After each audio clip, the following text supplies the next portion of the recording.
Ici, je veux résoudre une inéquation qui contient une fonction rationnelle en forme canonique. Donc, la première étape va être de me débarrasser du 4 qui se situe au membre de droite pour avoir un des deux membres égal à 0. Donc, je vais obtenir moins 2 sur x moins 2, moins 7 moins 4 qui donne moins 11 et plus petit que 0. C'est maintenant que je sais que je vais m'intéresser à la portion strictement négative de mon graphique. Je vais l'identifier ici pour ne pas l'oublier. Donc, je sais aussi à cette étape-ci que le centre de l'hyperbole, qui se situe en HK, va être situé en 2 moins 11. Et je sais que le centre de l'hyperbole se situe à l'intersection des asymptotes. Donc, ce que je vais faire, je vais aller tracer un début de croquis où je peux identifier le centre et donc l'intersection des asymptotes. Donc, mon centre ici est en 2 moins 11. On va dire que ce point-là, c'est le point 2 moins 11. Et là, je vais aller faire mes asymptotes qui vont se croiser à cet endroit-là. Bon, je vais essayer d'être précis. Environ là. Et ici. Bon, ça c'est une première étape importante de fait. Ensuite, je vais aller trouver les zéros de ma situation.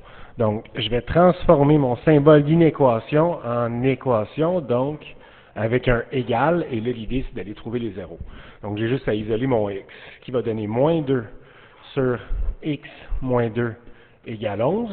Et là, je vais multiplier par x moins 2 des deux côtés, ce qui va donner x moins 2 fois moins 2 sur x moins 2 est égal à 11 fois x moins 2.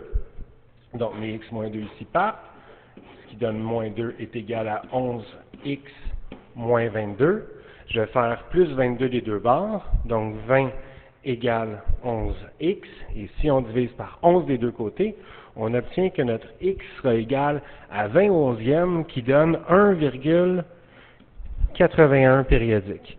Donc, je connais maintenant mon zéro qui est en 1,81 périodique. Graphiquement, ça se situe environ ici, juste un tout petit peu à gauche de notre 2, qui était l'asymptote x est égal à 2. Donc, je vais identifier mon point qui est en 1,81 périodique ici. Bon, maintenant, je suis capable de tracer les courbes. Alors, j'ai une première courbe qui va se situer ici, donc dans la portion supérieure gauche, et donc la deuxième va être dans la portion inférieure droite, comme ça ici. Et c'est là qu'on revient à notre symbole d'inéquation de départ. On cherchait ce qui était strictement négatif.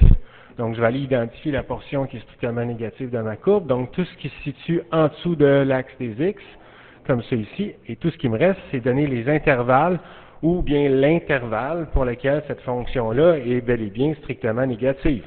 Donc, ce que ça donne, x appartient à...